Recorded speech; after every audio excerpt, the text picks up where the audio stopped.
야곱이 잠이 깨어 이르되 여호와께서 과연 여기 계시거늘 내가 알지 못하였도다. 이에 두려워하여 이르되 두렵도다. 이곳이여 이것은 다름 아닌 하나님의 집이요 이는 하늘의 문이로다 하고, 야곱이 아침에 일찍이 일어나 베개로 삼았던 돌을 가져다가 기둥으로 세우고 그 위에 기름을 붓고 그곳 이름을 베델이라 하였더라. 이 성의 옛 이름은 루스더라.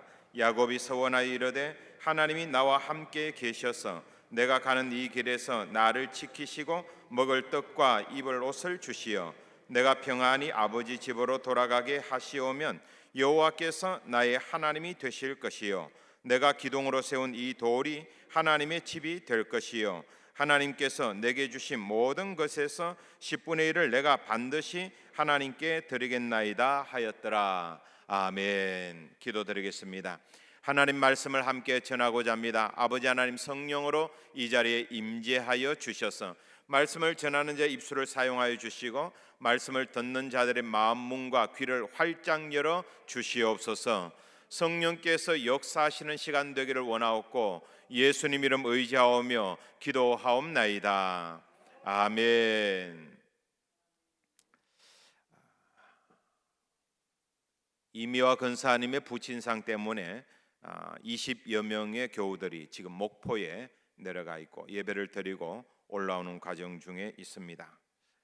슬픔을 당한 이들에게는 하나님께서 위로하시고 또 하나님의 임재를 경험하는 자들에게는 세상이 알지 못하는 마음의 감격과 감동이 회복되어지는 시간이 되었으면 좋겠습니다.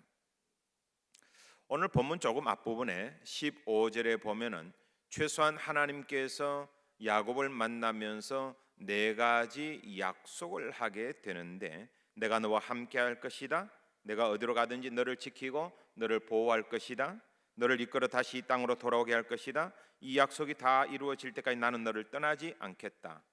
놀라운 장면은 야곱은 지금 청년부 세대하고 똑같은 나이입니다. 결혼을 앞두고 있는 사람이고 또 나중에 멀지 않아서 결혼을 하겠습니다마는 그 청년의 때에 길을 떠난 야곱, 하나님이 먼저 찾아오십니다. 이 하나님의 만남은 참 중요한데 하나님께서 야곱을 찾아오셔서 최소한 네 가지의 약속을 해주셨다. 야곱이 어떤 일을 한 것이 아니라, 야곱이 어떤 행동을 한 것이 아니라 그냥 한 일이 없는데 일방적으로 하나님께서 찾아오시고 일방적으로 베풀어 주셨다, 약속해 주셨다. 우린 이걸 그라치에, 은혜라고 이야기합니다. 하나님의 은혜는 뭐냐? 내가 전혀 상상하지 못했던 방법으로, 상상하지도 못했던 곳에서 하나님이 나를 만나 주시고 약속을 들려주시고 그 약속의 말씀을 언약으로 변화시켜 주시는 분, 그게 바로 은혜라는 거죠. 이제 본문으로 들어갑니다. 16절에 보면은 야곱이 잠이 깨어, 우리 찬송가 가운데도 있잖아요. 야곱이 잠 깨어 일어난 후 돌단을 쌓은 것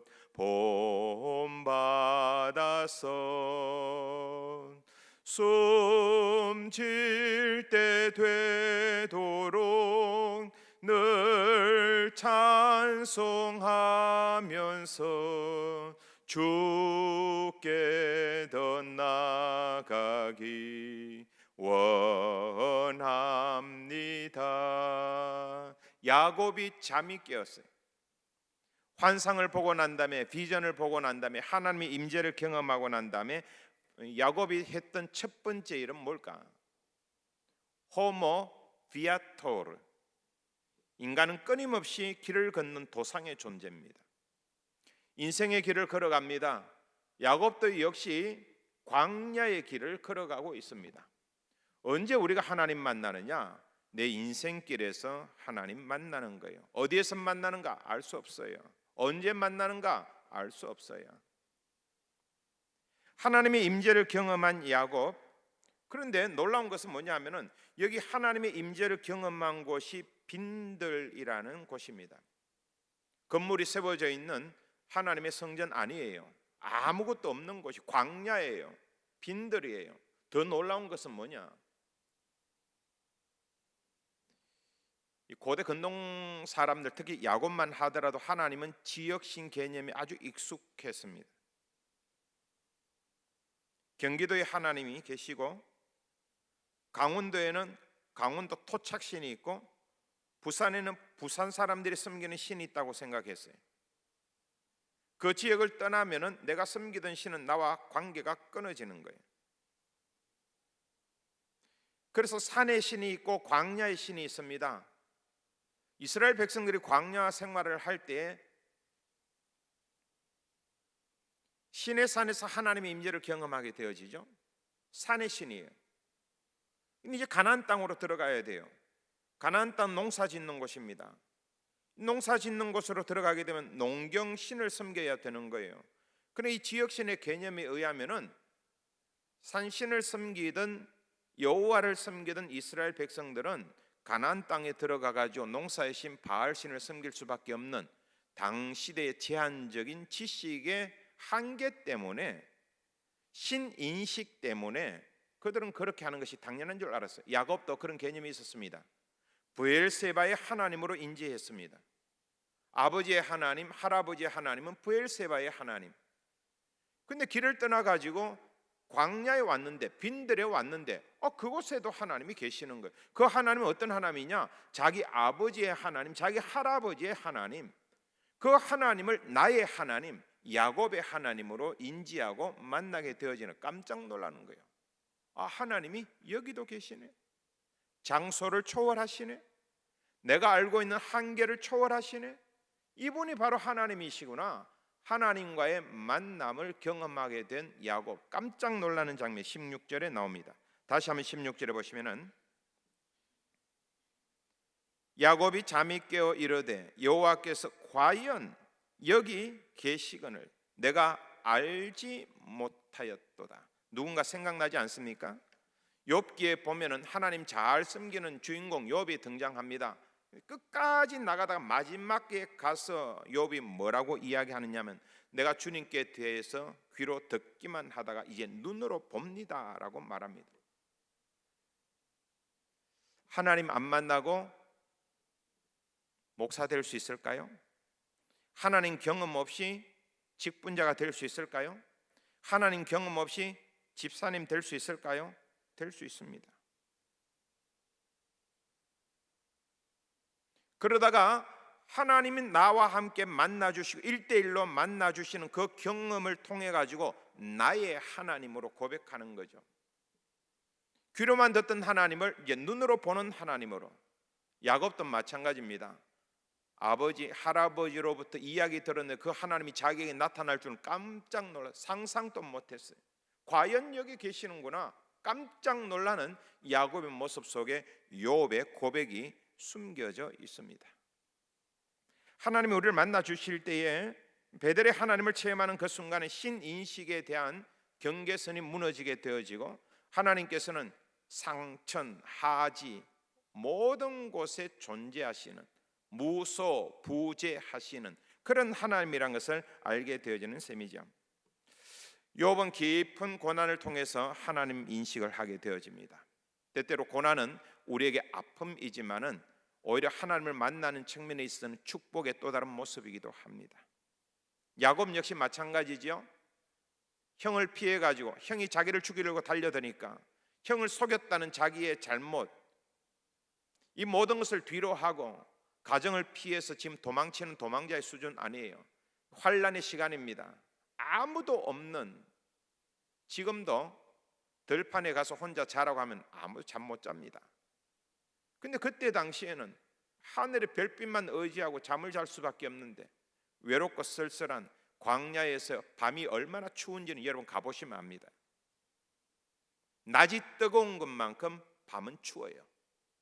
근데 그 추운데 웅크리고 잠을 자고 있는 자신의 신세가 처량할 수밖에 없는데, 그 고난의 시간에 하나님이 찾아오셔서 만나주시는, 깜짝 놀라는 거예요.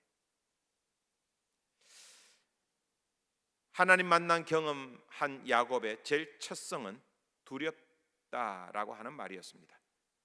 17절 이에 두려워하여 이르되 두렵도다. 이건 단순히 무섭다는 말이 아닙니다. 하나님에 대한 경외심, 거룩한 두려움의 또 다른 모습이기도 합니다. 하나님의 임재를 경험했던 이사야 선지자 역시 이런 거룩한 두려움에 휩싸였고, 이사야 선지자는 이렇게 말합니다. 이사야 6장 5절에서 그때 내가 말하되 화로다 나의 망하게 되었다. 나는 입술이 부정한 사람이요 나는 입술이 부정한 백성 중에 거주하면서 만군의 여호와이신 왕을 베었음이로다 하였더라. 이게 거룩한 두려움입니다. 이 시대의 문제점은 뭡니까? 두려워해야 할 것을 두려워하지 아니하고 두려워하지 말아야 할 것을 두려워하는 데 있습니다.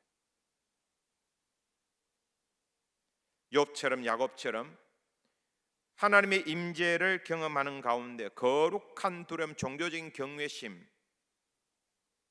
말로는 표현하기 힘들지만 하나님의 임재 앞에선 벌벌 떨고 있는 나의 모습, 이런 거룩한 두려움이 저와 여러분에도 있기를 주님의 이름으로 간절히 소원합니다. 그런데 그 다음 말이 참 중요합니다. 17절 후반부에 오늘 제목이 나옵니다만 하나님의 집이요 The house of God입니다. 하늘의 문이다 The gate of heaven입니다. 자, 하나님의 집이라고 했습니다. 요 원어로 살펴보니까 벳 엘로힘이라고 하는 단어입니다. 벳라고 하는 집이에요. 베들레헴 떡집이라는 말입니다. 벳 집입니다. 엘로힘 하나님입니다. 하나님의 집이라고 이야기합니다. 우리가 번역을 할 때에 보통 성경의 다른 용례들을 예를 삼아 가지고 번역을 합니다. 예컨대 요 베트라고 하는 단어를 가만히 보니까 일반적으로 사용되어질 때는 집으로 번역을 합니다. 그런데 왕과 연관되어질 때는 베트는 궁궐로 번역합니다. 하나님과 연관되어졌을 때는 성전으로 번역을 합니다. 자, 그럼 오늘 17절 한번 보십시오. 집 앞에 하나님이란 단어가 있죠. 하나님이란 단어가 있으니까 이 뒤에 있는 베트라고 하는 것은 집으로 번역해야 돼요, 성전으로 번역해야 돼요? 성전으로 번역해야 됩니다. 그래서 용례는 성전으로 번역하는 것이 다른 구약 성경에 나타나는 예로서는 정확한 번역인데, 근데 그렇게 하다 보니까 문제가 생기는 거예요. 그래서 일반화시켜 가지고 하나님의 집이라고 예외 조항으로 이렇게 번역을 하고 있습니다. 문제는 뭡니까? 성전 건물이 세워져 있는 도시가 아니라 아무것도 없는 빈들이라는 겁니다. 이걸 하나님의 집이라고 해야 합니다. 하늘의 문은 뭡니까? 관문입니다. 하늘로 통과하는, 하늘로 가는 관문이 바로 여기라는 거예요. 여기가 뭡니까? 야곱이 살아가는 삶의 장소입니다. 현존의 장소입니다. 하나님의 집이 어디에 있는가? 내 삶의 자리를 하나님의 집으로 삼아야 합니다. 내 삶의 자리를 하늘의 관문으로 삼아야 합니다. 그렇다면 두렵고 떨리는 마음이 생길 수밖에 없죠. 우리는 교회라고 이야기하면은 교회 가면 뭔가 엄숙해집니다. 경건해집니다. 내가 옷깃을 여미게 됩니다. 자세도 좀 새롭게 하게 되어집니다. 그런데 집이라고 이야기하면은 달라지죠. 미안하지만 영상으로 예배 드리시는 분들 지금 옷의 모양이 어떤가요? 너무 자유하지 않습니까? 그게 예배라고 할 수 있을까요? 보는 건 맞겠지요. 하지만 내가 드림에 있어서는 예배와는 조금 차원이 있습니다. 예배가 뭡니까? 내 삶의 자리를 교회 간다고 하면은 양복도 입고 넥타이도 매고 준비도 하고 하는데 내 삶의 자리에서 그냥 살다가 거기를 하나님의 집으로 삼는다는 게 도대체 무슨 소리냐? 쉽지 않은 이야기죠. 조금 더 나아가 보십시다. 내 삶의 자리를 하나님의 집으로 삼는다라고 하면서 너무 형식에 얽매이지 말라는 겁니다. 형식에 얽매인다고 하는 것은 내 집, 하나님의 집 나누어 가지고 내 집에서는 자유롭게 슬리퍼 신고 반바지 입고 짧은 옷을 입고 있다가 하나님의 집에 갈 때는 정장을 해가지고 가게 되어지면 이분화되어지면 우리의 신앙도 어느새 이분화되어집니다. 집에 있을 때는 마음대로 하다가 한번 교회 갈 때는 깊게 회개하고 엄숙하게 하고 이게 1년, 2년, 10년, 20년 우리 몸에 쌓이게 되어지면 나도 모르는 사이에 이원화되어진 신앙의 소유자가 됩니다. 야곱이 하는 소리가 뭐예요? 이 청년이 하는 소리가 뭐예요? 아, 여기가 하나님의 집이구나. 양복 입지 않았어요. 구두 신지 않았어요. 급하게 도망쳤습니다. 그냥 옷 가지고 뒤집어 쓰고 그걸 입어 삼아 가지고 잠자고 있던 그런 형편이었어요.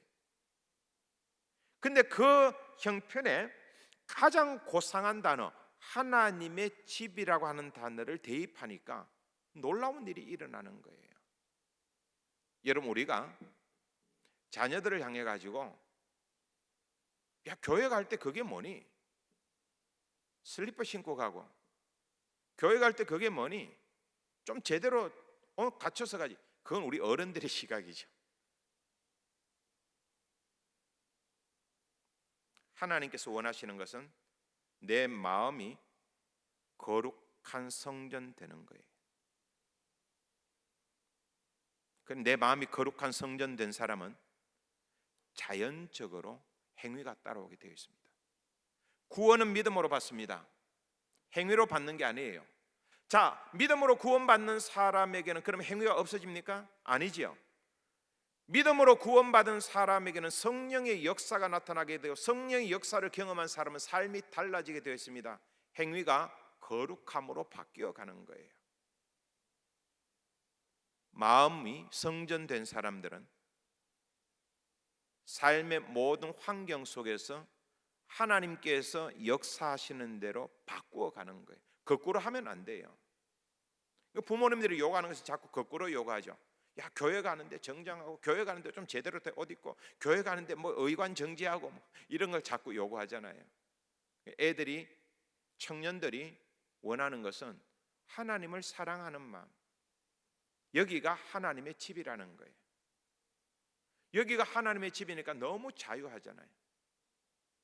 여기가 하늘로 가는 관문이니까 너무 자유하잖아요. 우리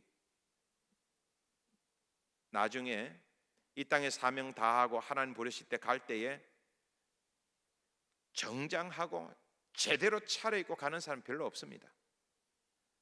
환자복 입고 호스 링겔 주사 꽂고 그러다가 뭐 가시는 경우 많아요. 인생 그런 거예요. 그래도 그 사람이 불량한 사람이라고 누가 말합니까? 마음이 하나님의 영광으로 가득한데, 마음이 하나님의 임재로 가득한데, 저는 우리 청년들이 마음이 하나님의 집이 되어지고 하늘의 관문이 되어져서 어디를 가든지 청년들이 가는 곳마다 하나님의 집을 세우는, 청년들이 가는 곳마다 하늘의 관문을 만드는, 그래서 청년들의 삶의 자리가 하나님의 거룩한 집으로 바뀌는 역사가 청년들 속에 함께하기를 주님의 이름으로 간절히 소원합니다. 야곱이 이곳을 하나님의 집이라고 했습니다. 하늘의 문이라고 했습니다. 하나님의 임재, 하나님을 만나는 거룩한 곳이기 때문에 그러합니다.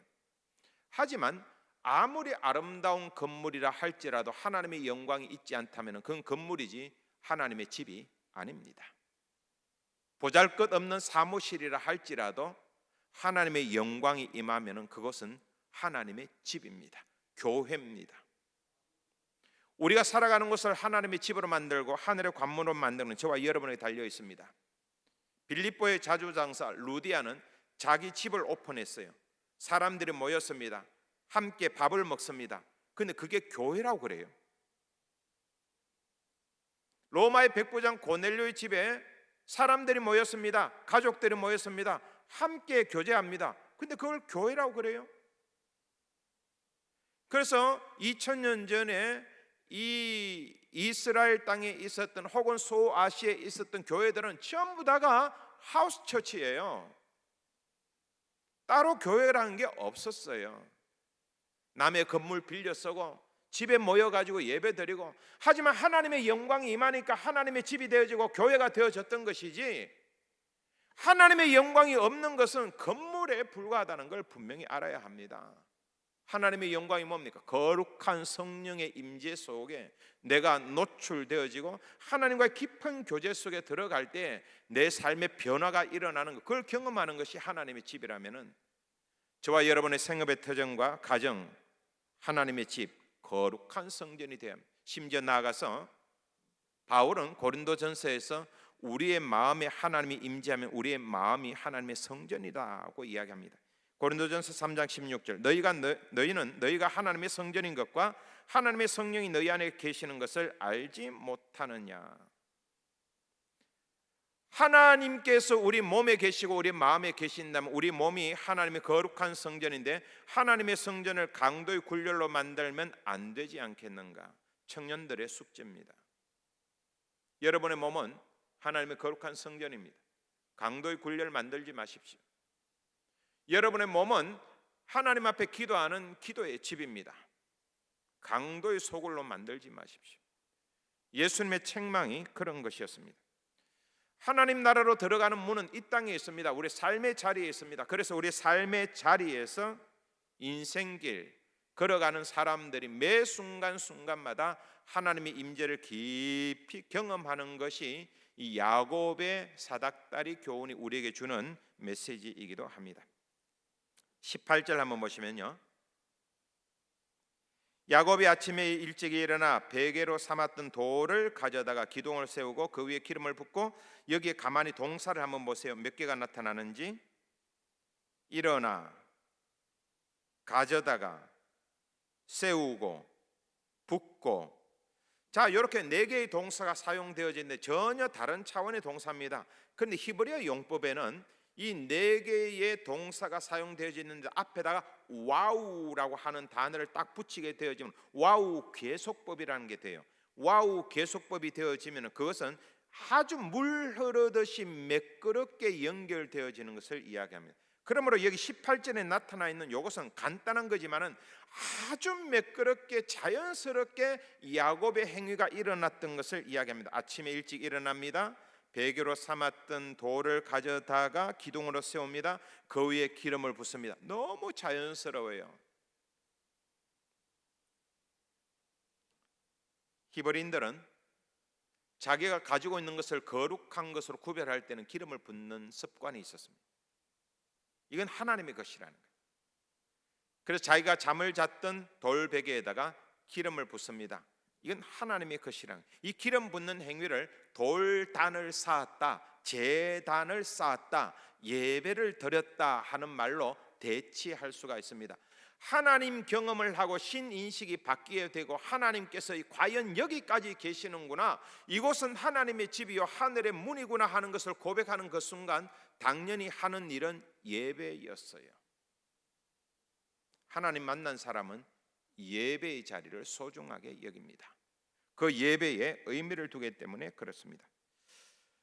주께와 엎드려 경배 드립니다. 주 계신 곳에 기쁨 가득, 무엇과도 누구와도 바꿀 수 없네. 예배 드림이 기쁨 됩니다. 예배 드림이 여러분에게 기쁨 되기를 바랍니다. 기도하는 것이 여러분의 기쁨 되기를 바랍니다. 찬양하는 것이 여러분의 기쁨 되기를 바랍니다. 하나님 만난 사람은 예배 드리는 것이 기쁨이 됩니다. 무엇과도 누구와도 바꿀 수가 없습니다. 하나님 만난 사람은 찬양 드리는 것이 기쁨이 됩니다. 무엇과도 누구와도 바꿀 수가 없습니다. 왜? 천지를 창조하신 그 하나님과 독대하는 자리이기 때문에. 왜? 죽어 마땅한 죄인, 나 같은 죄인을 용서해 주시고 구원해 주시고 살려주신 하나님을 만나는 자리이기 때문에. 이건 세상 그 어떤 것과도 바꿀 수 없는 거예요. 그래서 야곱은 그 자리를 예배의 자리로 삼습니다. 하나님 앞에 경배의 자리로 삼습니다. 그 다음 말이 참 중요해요. 19절 한번 보시면은 그곳 이름을 무엇이라 하였다라고 되어 있습니까? 베델이라고 했습니다. 요 베델은 17절에 보시면은 하나님의 집이라고 하는 말의 준말입니다. 하나님의 집은 벳 엘로힘이에요. 그 첫 자를 땁니다. 벳엘, 요게 하나님의 집이라는 뜻입니다. 그래서 같은 말을 17절에서 19절에 반복하고 있는 셈이에요. 가나안어로는 이게 루스라고 하는 뜻이었습니다. 의미의 마을이었습니다. 장소였습니다. 근데 하나님 임재를 경험하고 난 다음에 야곱이 명명하게 되어지는 거죠. 여기가 하나님의 집이라고 하는 말을 그대로 따가지고 베델이라고 하는 장소의 이름을 부여하게 되어집니다. 이건 참 의미가 있습니다.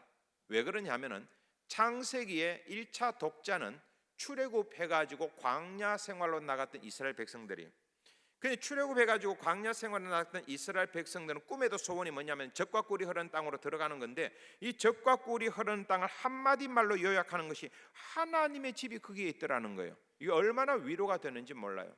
그래서 야곱의 사건은 이스라엘 백성들에게 큰 시금석이 되어집니다. 야, 젖과 꿀이 흐르는 땅, 출애굽에서 우리가 가야 되는 그 목적지, 그곳이 어떤 곳이냐? 하나님의 집이 있는 곳이라는 거예요. 하나님을 우리가 만나는 곳이라는 거예요. 이거 얼마나 위로가 되는지 모릅니다. 20절 보시면은 야곱이 서원하여 이르되, 15절은 하나님의 약속이었고 20절은 야곱의 반응입니다. 야곱이 서원하여 이르되 하나님이 나와 함께 계셔서 내가 가는 이 길에서 나를 지키시고 먹을 떡과 입을 옷을 주시어 21절에 내가 평안히 아버지 집으로 돌아가게 하시오면 여호와께서 나의 하나님이 되실 것이요. 이 번역에서 가정문을 번역을 할 때에 이런 식으로 번역이 됩니다. 그런데 히브리어 용법은 이게 가정법으로 번역할 수도 있고 또 다른 말로는 불변사로 해석도 가능합니다.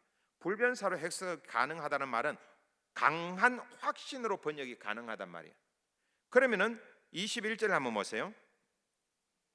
내가 평안히 아버지 집으로 돌아가게 하시오면 조건절이죠. 내가 평안히 아버지 집으로 돌아가게 하시면은 그 다음에 하나님은 나의 하나님 될 것이다. 우리 성경으로 이 본문을 잘못 읽으면은 어떻게 되어지느냐면 야곱이 하나님과 흥정하고 있고 타협하고 있어요. 하나님, 내가 부자 되게 해주시면 11조 하겠습니다. 하나님, 내가 이번에 직장 허락해 주시면 주일 성수하겠습니다. 근데 이게 상당히 우리한테 익숙해요.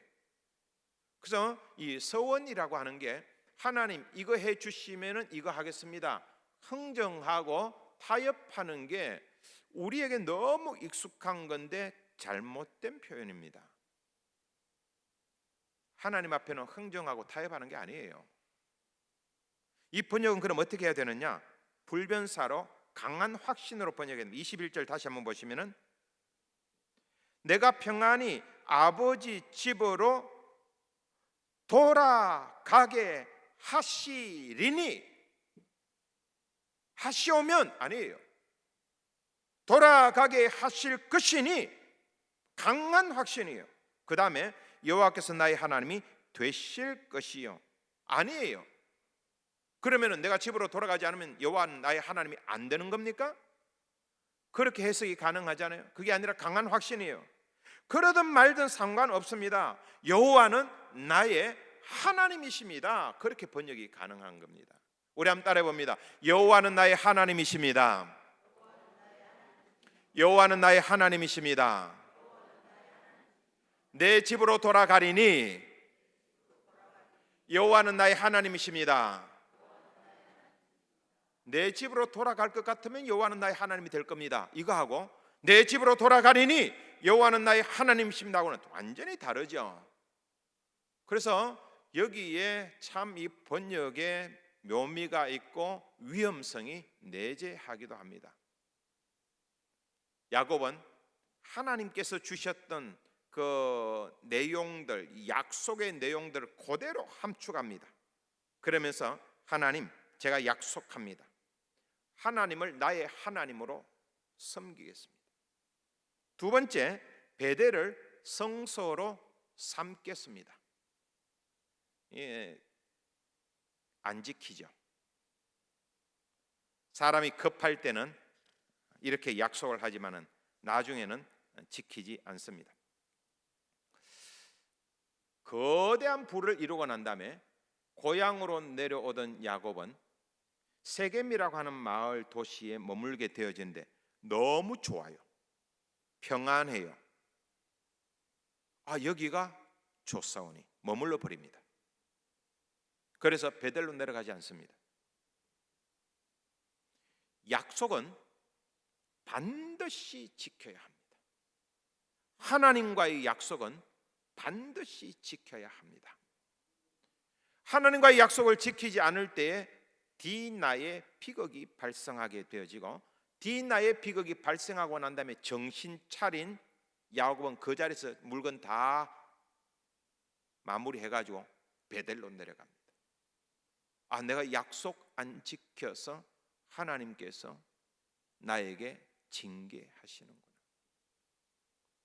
베델을 하나님의 성소로 삼겠다는 것은 조금 더 나아가면은 단순히 장소만을 개념을 이야기하는 게 아닙니다. 내 삶의 자리를 거룩한 성소로 제가 삼겠습니다. 하나님은 나의 하나님이시고, 하나님은 브엘세바뿐만이 아니라 이곳 베델까지도 임재하시는 하나님이시니까 제가 어디를 가든지 하나님은 나의 하나님이십니다.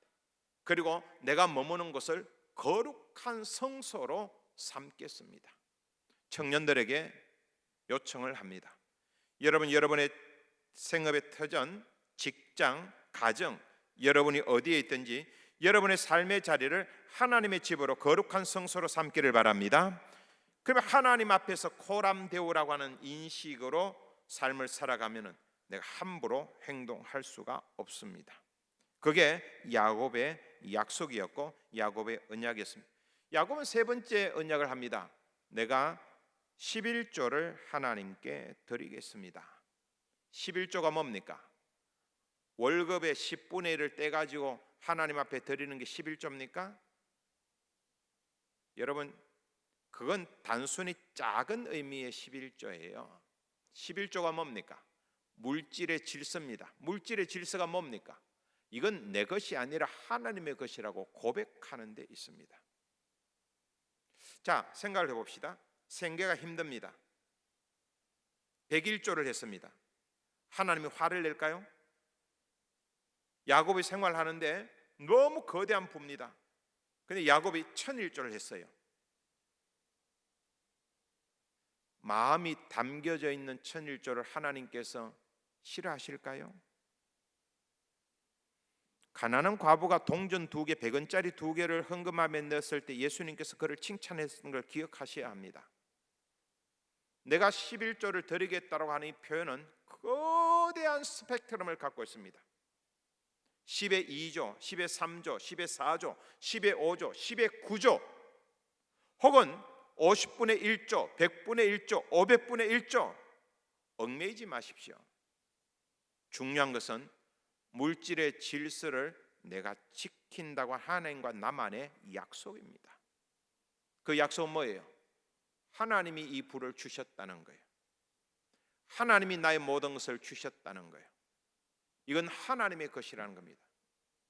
저는 우리나라가 신앙이 정말 좋아가지고 기도원 신앙도 있고 울고 불고 찬양하고 터져나가고 방언하고 예언하고 온갖 은사를 다 자랑하는데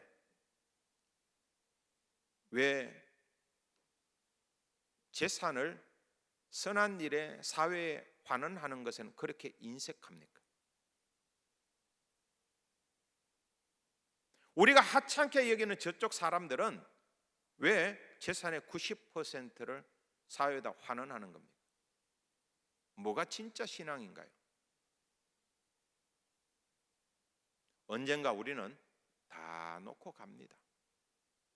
물질의 질서는 분명히 지켜야 됩니다. 그래서 이건 하나님의 것입니다. 그러면 자유하게 됩니다. 하나님께서 건강 주셔서 감사합니다. 하나님 물질 주셔서 감사합니다. 내가 이 물질은 하나님의 것이라고 하는 내 신앙 고백으로 일평생 살아갑니다. 이번 달은 너무 힘들어서 제가 100분의 1조를 드리겠습니다. 하나님 그거 가지고 에이 나쁜 놈 이렇게 하지 않습니다. 그래 얘야 힘들지? 조금만 참아. 내가 너 마음껏 10의 9조까지도 할 수 있도록 내가 마음껏 물질의 문을 열어줄게. 하지만 너에게 필요한 게 하나가 있어. 너에게 치명적인 약점이 하나가 있어. 그거 이겨내야 돼. 하나님은 그렇게 말씀하시는 거예요. 그럴 때 우리는 이런 약속을 통해 가지고 내 신앙의 바로메타를 점검해 볼 수가 있습니다. 하나님은 나의 하나님, 내 삶의 자리를 거룩한 성소로 만들고, 물질은 하나님의 것이라고 하는 청지기 의식을 분명히 하는, 이게 청년 야곱이 했던 일입니다.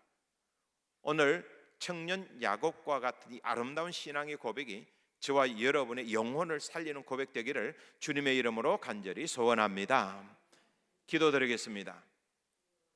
아버지 하나님, 오늘도 귀한 말씀 주시니 감사합니다. 이 말씀 붙잡고 세상을 향해 나아갈 때 우리의 삶의 자리가 하나님의 집, 우리의 삶의 자리가 하늘의 관문이 될 수 있도록 성령님께서 함께하여 주시옵소서. 여호와의 영광이 가득한 청년들 되게 하시고, 여호와의 영광이 가득한 직장터가 되게 하시고, 여호와의 영광이 가득한 가정들이 되게 하여 주시옵소서.